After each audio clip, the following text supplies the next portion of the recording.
Hello and welcome back to the Christian Contrast podcast. We're back here in the studio. I'm joined with Dan. Hey guys. How you doing, Dan? It's great to be recording this again, to be back in the studio, to get to talk about some really cool things about how God is at work. This is really exciting. It's been many months since we've been back down here in the studio.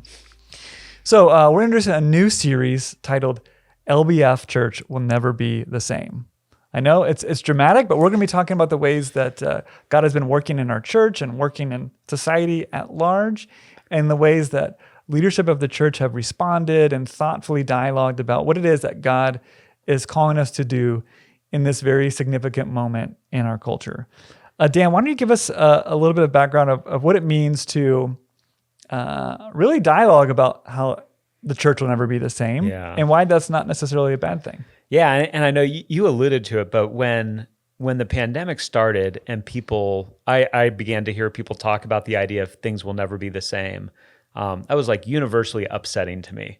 That doesn't sound good. Yeah, there were just people, and there are still people saying like, we're never really going back to handshakes, or social distancing will become more regular, or masks will become kind of a permanent part of our society. All of that just was deeply troubling to me. And so I think, like a lot of people, whether it was out loud or not, in my head, I kept coming back to the desire and the terminology of normal. When are things going to get back to normal? When are things going to go back to the way that they were, so that our kids are back in school and we're back at Dodger games and concerts are happening and masks are a thing of the past? Like, when are we going to get back to normal? And after a period of time, I really felt like the Lord was saying, you got to drop that. And actually, I'll read for us. A couple of weeks ago, I ran across a passage in Isaiah 9 that I felt like spoke in a really pointed way about why we should not make the presumption that going back to normal is what God wants of us. And this comes right after the famous passage in Isaiah 9 about unto us a child is born, the prophecy about Jesus. So I'm starting in verse 8. It's not a happy passage as a preview. It says, the Lord has sent a message against Jacob. It will fall on Israel.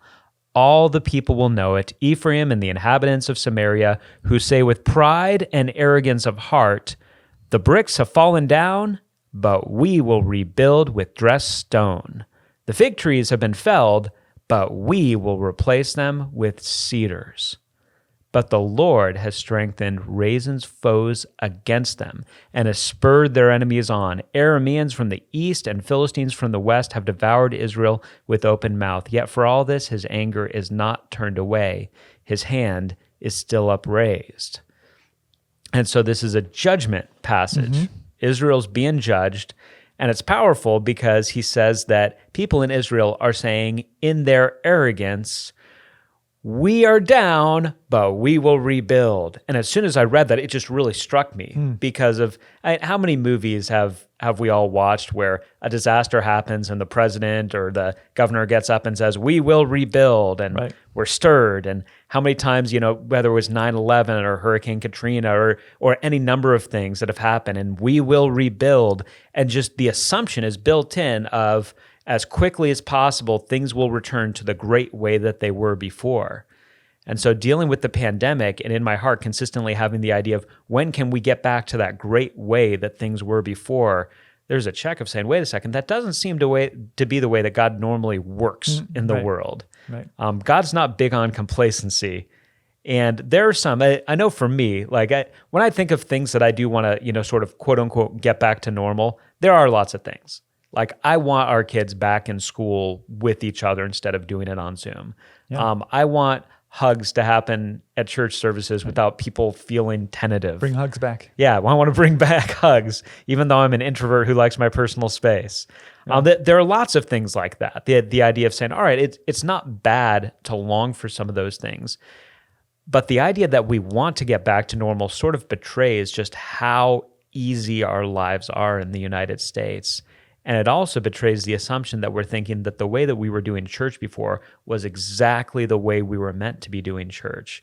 I can't imagine that what's going on, that a part of what God is doing in the world does not involve waking up the church to get back to our mission and the core of our mission, and even stripping away some of the things that were on the edge that distracted from the mission so that we can be more on target. So the idea of saying we'll never be the same, there can be some grief that goes along with this, but when God transforms, a person is never the same. Right. When God grows a church in a powerful way, that church is never the same. So we as Christians should have a context. We believe in death and resurrection of our Lord and of us one day. The idea of never being the same can be an inviting, adventurous invitation to what God has in store for us. Yeah, absolutely. If we're following God and we're being discipled and we're growing, then at every moment we're not the same person that we were. And if LBF Church is following the mission that God has given it and to reach its community and its people and to spread the gospel, then there's going to be maybe times faster than others that they change, but it'll never be the same because it'll continue to do what it needs to do to reach the people. I love that you bring up that verse because we talked about it briefly, but when you think about stories in the Bible or heroes of faith, the amount of times that God is transforming them or society at large around them is being transformed, government or even natural disasters, those are always integral parts of how this person was able to do the thing that God had called them to do. God, I didn't see many stories about God's asked them, just do the same thing that you're doing. Don't change. Your life will be comfortable and you'll do big things for my kingdom. Absolutely. Instead, it's huge changes, in some sense you could say global changes and huge national changes that are happening. And some are, God is directly causing those, but some even God is using those, or the people are using that to fulfill the thing that God has called them to do. And they're not necessarily excited, even in the Bible when we read it, to go through that, but we can see that those are the times and the ways that God enacts his will. For sure. Well, and like you said, I mean, so many, we could spend the whole rest of this time just going through Bible stories on this, but the story of Jacob is one of my favorites. And you think so Jacob is this schemer. He always has the upper hand. He tricks Esau, which maybe wasn't his greatest resume move because Esau was kind of dumb. Yeah. He tricks Isaac in order to get the blessing. He ends up going on the run. And then God really brings Jacob through the ringer. He goes through difficult years where he kind of gets out Jacobed by his father-in-law Laban, constantly a step ahead of him. And then he has all of this chaos with his wives and concubines and sons and all of this family chaos where suddenly all of his schemes are not really working the way that they used to. And then God brings him right up to the brink of meeting up with Esau, and he believes that Esau wants to kill him. So what happens to Jacob? He goes to sleep and he wrestles with God. And after the wrestling match is over, Jacob leaves with a blessing, a new name, and a limp that he never gets over. Right. So I think Jacob was never the same. And not necessarily in a way that we'd say that was great. He was limping for the rest of his life because of this encounter with God, but he was forever changed because God brought him to the point of desperation where he knew his schemes couldn't be how he tried to get ahead in life. It had to be a desperate clinging to God. Yeah. And so when I think about it, you could even look at the church right now and say, we feel kind of crippled because there are things that we really want to do that we think would bear fruit and do good things for the Lord, and we're hampered in how we're able to do those. It might even be a good way for us to think about it, that there may be ways that we carry these limps with us. That there are going to be people who are a part of our church family who have lost or experienced tragedy as a result of this, and that limp will always be with them. They won't be the same because of somebody that they lost or an experience that they had. But that doesn't mean that the ultimate desire that we'd have is to wait out the clock, get back to normal, and go back to a full sprint. God uses us in the limp, and in the limp, his power gets to be shown off. When Jacob is robbed of his schemes, God gets to show off his power because it's no longer Jacob's brilliant conniving. It's now God's great power bringing about things. Absolutely. Even the very idea of the word restrictions, like we're restricted and we can't do the things we want to do. I don't think very little things God would see as a restriction because first of all, the things that he wants to do through his kingdom and for us to love others and to spread the gospel, things can't stop that. Those happen in countries where you literally are legally allowed. You can't do that, and those don't stop. And so, even the very idea of maybe we should wait out these restrictions so we can go back to doing ministry the way before, God would be like, "What restrictions? You can still be the church." There's other people are also experiencing the same restrictions and need the gospel. Absolutely. Well, yeah. I mean, you think of Paul in prison. Like, talk about a restriction. Paul is proclaiming the gospel while he's in chains to other people. Not only is he writing letters, but he's seeing this as an opportunity. He's appealing to Caesar so that he can stand before kings. And so what you're saying is so true. The idea that we would look at something like this and say, oh, the work of God can't thrive in this. In the same way that the Apostle Paul for a little while thought, I can't thrive as a servant of God with this thorn in the flesh. Right. And Jesus says, no, it's staying. The work of God is going to thrive more in your weakness. And so I think we and even as we're talking about this, it's not that the two of us or our church leadership has it worked out and we're like, here's exactly why it's better and God's going to work more clearly through this. We're like, we're in the dark on this. We're trying to figure this out. But we know God. And we know who God is and we know how God works. So we can have that kind of confidence to say, if God thought the pandemic was a threat to his plan, the pandemic would have been over long ago. Right. Like he would have had us at, if Governor Newsom is standing in the way of what God is going to do through here, God is more than capable of raising up kings and removing kings. That was the whole King of the Kings series in 1 Samuel. Yeah. So we do get to have the hope of walking through this time and saying, if God has us in this, there's a reason for it. His sovereignty has not gone away.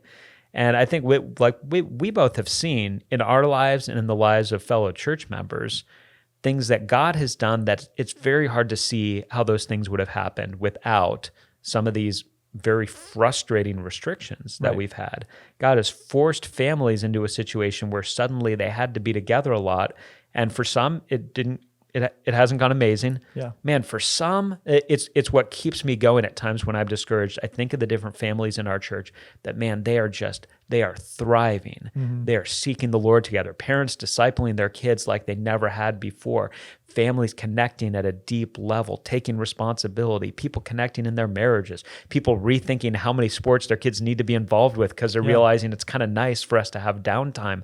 There are things that God is doing and ways that God is at work that it's very hard to see how that would have happened if God hadn't benched us and put us in a situation where we sort of had to face some of these things that we probably wouldn't have faced on our own. Yeah, it's really powerful, Dan. It feels like a lot of internal work. It's like we would have been so focused on external things. You know, where are we going next? What are we doing next?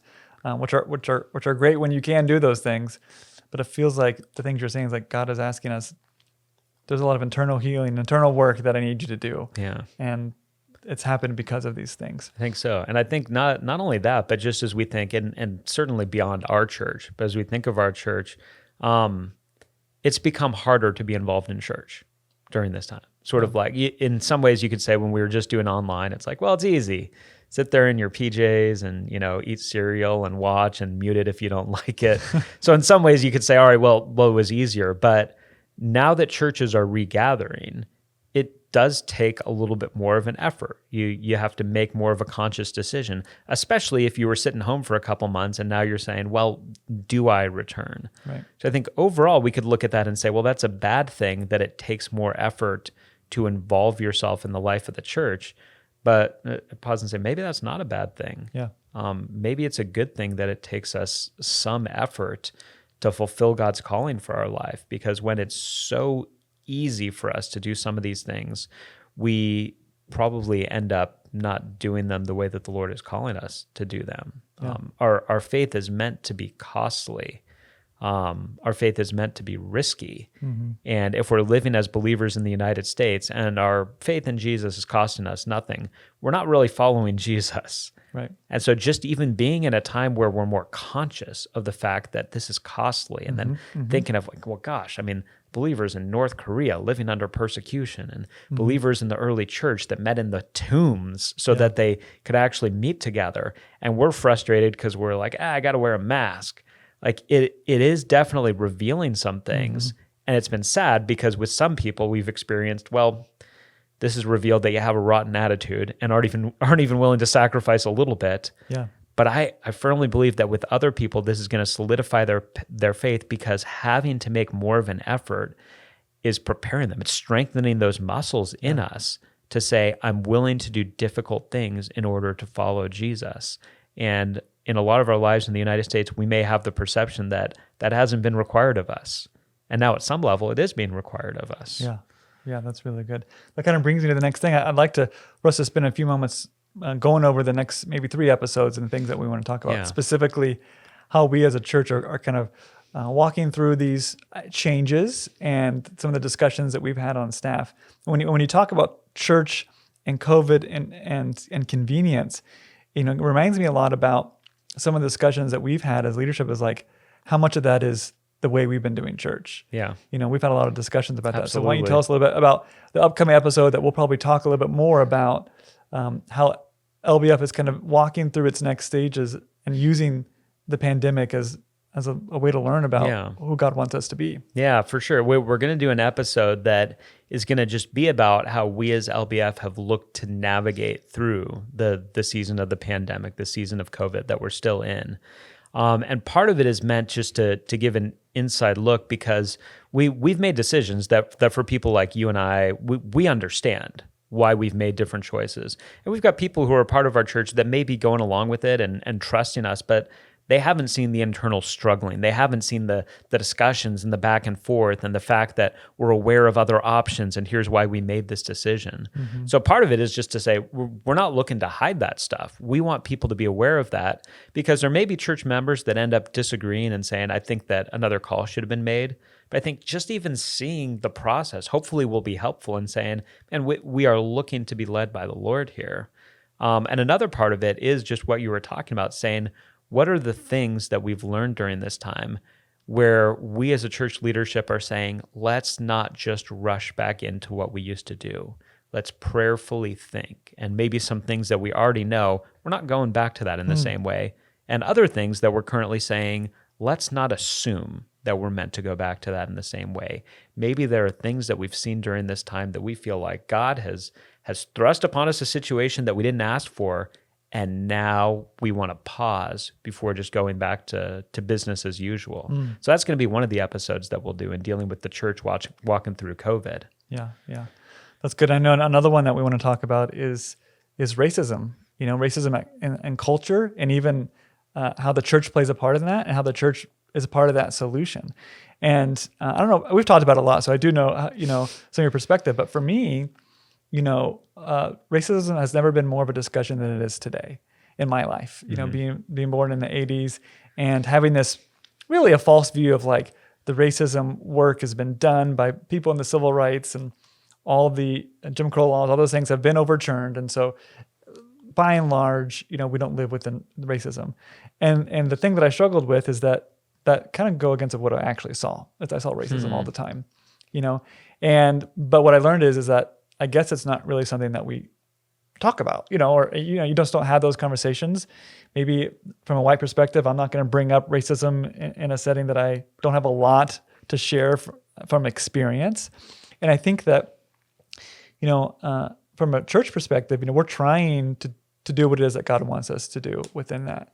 And like we said earlier in kind of the COVID stuff, we don't have a lot of solid plans of what exactly God is going to do with these racial discussions and concerns and even protests happening within our country. But we know that God is asking us to be a part of that solution and be a part of how we can to listen to other people's perspectives, and how we at LBF can be a place where the history and the current state of racism in America can be discussed and can be dialogued, and to be a place that we look for solutions and look to listen to others. And so, we're going to have a conversation just about how maybe even some of the perspectives that we've had are changing, and how God might want to use us to really make a difference in the lives of people in our community. Yeah. And I think that's going to be part of the reason why I think the discussion about race is going to be so significant, is because a lot of Christians right now, I think, feel caught between two bad options on this, that there's more like, all right, well, do I just go full board with sort of the woke critical theory ideas? Am I instead on the other side where I think, as you were talking about, the problem's basically solved? Why are we even talking about this? And so I think it is important for us to look for the Christian guidance on this, because I think Christians often do feel like we're caught between two bad options, neither of which sound awesome. And I think that there is a different way that Jesus is calling us. Yeah, and it's kind of like, we don't necessarily feel like people are asking us to have more discussions about racism from within our church and our community, But it's like, you look at what's happening, and it's like, maybe we do need to have more.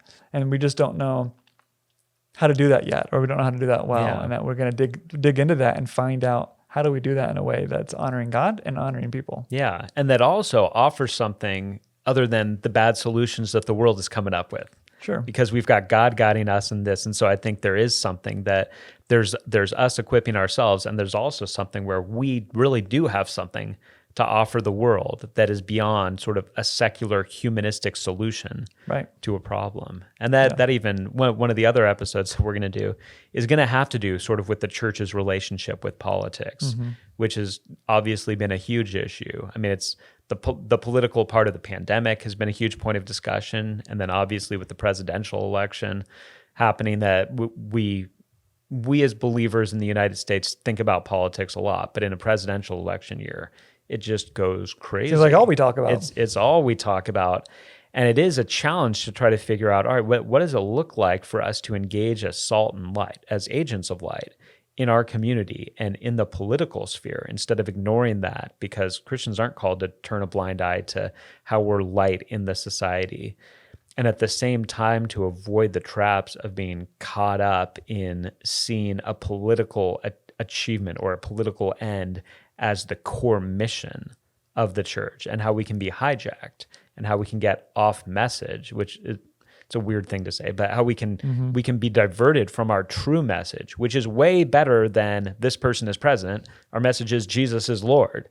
Yeah. And so getting into that and making sure that we are talking about that and wrestling through it, and wrestling through the fact that even though as Christians we have one creed, that doesn't work itself out to utter alignment on every political question. Right. And how we work within that in gracious and thoughtful ways. Yeah, it feels like that feels like a part of the tension. Like, you can have literally a million positions when it comes to political positions, but how does that align with the one truth of God? Yeah. Like, this is God's truth. This is the way God works in the world. It's not going to match all of those different ones. So what is God calling us to do? Yeah. Yeah, that's really good. Yeah. And so we'll be wrestling through this stuff, and on all these issues and on other issues, we want to embrace the idea. We want to embrace the adventure that God is calling us to. We want to take the risk of faith and say, you know what? Transformation is better than quote unquote safety. That growth is better than complacency. And we don't often feel that way because it feels like a lot of work. But we really want to trust God on this, that we believe that death and then resurrection is better than a perpetually bland existence where we're just getting by. Yeah. The church will never be the same. It's not supposed to be the same because God's consistently transforming us. Good. Thanks, Dan. Thanks, everyone, for listening to this kind of introduction podcast on what the next series is going to be like. We just really wanted to give to everyone in our churches kind of an authentic view of what it's like for the church and the pastors to really, dialogue through these things and discern what it is that God would want us to do. As always, we really would love any comments and questions. If you listen to these or watch these, we almost always post them on social media, and we'd love to just hear what your thoughts are and how it is that God is transforming you, and how it is that you'll never be the same because of what as God is doing in the world. So thanks, everyone, for listening, and we'll see you at the next one.